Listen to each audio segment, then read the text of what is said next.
చివటం కళావేదికని వీక్షిస్తున్నటువంటి రసజ్ఞులైన శ్రోతలందరికీ హృదయపూర్వక నమస్కారములు తెలియజేస్తూ ఈరోజు కార్తీక పురాణం 27వ అధ్యాయము. పఠనం గుండాల గీతా మహాలక్ష్మి. దూర్వాసుడు అంబరీషుని ఆశ్రయించుట. మరల అత్రి మహాముని అగస్త్యునికిట్లు వసించెను. కుంభసంభవ, శ్రీహరి దుర్వాసుని ఎంతో ప్రేమతో చేరదీసి ఇంకను ఇట్లా చెప్పెను. ఓ దుర్వాసు ముని, నీవు అంబరీషుని శపించిన విధముగా ఆ 10 జన్మలు నాకు సంతోషకరమైనవే. నేను అవతారము ఎత్తుట కష్టము కాదు. నీవు తపస్సాలివి, నీ మాటలకు విలువ ఇవ్వవలెను. కావున అందులకు నేనంగీకరించి తిని బ్రాహ్మణ మాట తప్పకుండుట నా కర్తవ్యము.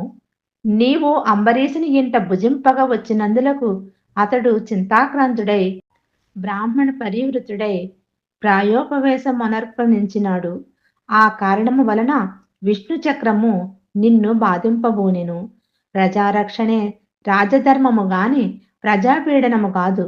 ఒక బ్రాహ్మణుడు దుష్టుడైనచో వానిని జ్ఞానులకు బ్రాహ్మణుచే శిక్షింపవలెను. ఒక విప్రుడు పాపి అయినా మరొక విప్రుడే దండించవలెను. ధనుర్బాణములు ధరించి ముష్కరుడై యుద్ధమునకు వచ్చిన బ్రాహ్మణ్ణి తప్ప మరెవరిని ఎప్పుడూ దండించకూడదు.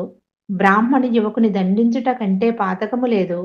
విప్రుని హింసించువాడును హింసింపచేయువాడును బ్రాహ్మణ అంతకులకి న్యాయశాస్త్రములు ఘోషించుచున్నవి. బ్రాహ్మణ్ణి సిగబెట్టి లాగిన వాడును, కాలితో తన్నిన వాడును, విప్రదవ్యమును హరించువాడును, బ్రాహ్మణ్ణి గ్రామము నుండి తరిమినవాడును, విప్ర పరిత్యాగం మరించిన వాడును బ్రహ్మ అంతకులే అగుదురు గాన. ఓ దుర్వాస మహర్షి, అంబరీషుడు నీ గురించి తపస్సాలియు విప్రముత్తముడు అగు దుర్వాసుడు నా మూలమున ప్రాణ సంకటం పొందుచున్నాడు. అయ్యో, నేను బ్రాహ్మణ అంతకుడు నగుతునే అని సంతాపం పొందుచున్నాడు. కాబట్టి నీవు వేగమే అంబరీషుని కడకేగుము. అందువలన మీ ఉభయులకు శాంతి లభించును అని విష్ణువు దుర్వాసునకు నచ్చజెప్పి అంబరీషుని వద్దకు పంపెను.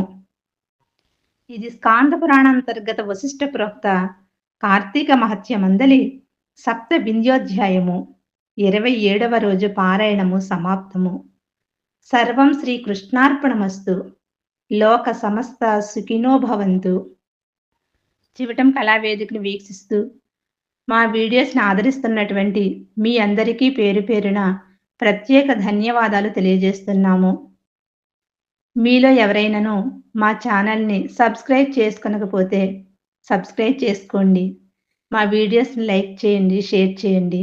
మీ అమూల్యమైన సలహాలను, సూచనలను, మీ అభిప్రాయాలను కామెంట్ రూపంలో తెలియజేస్తారని ఆశిస్తూ మీ గీతా మహాలక్ష్మి.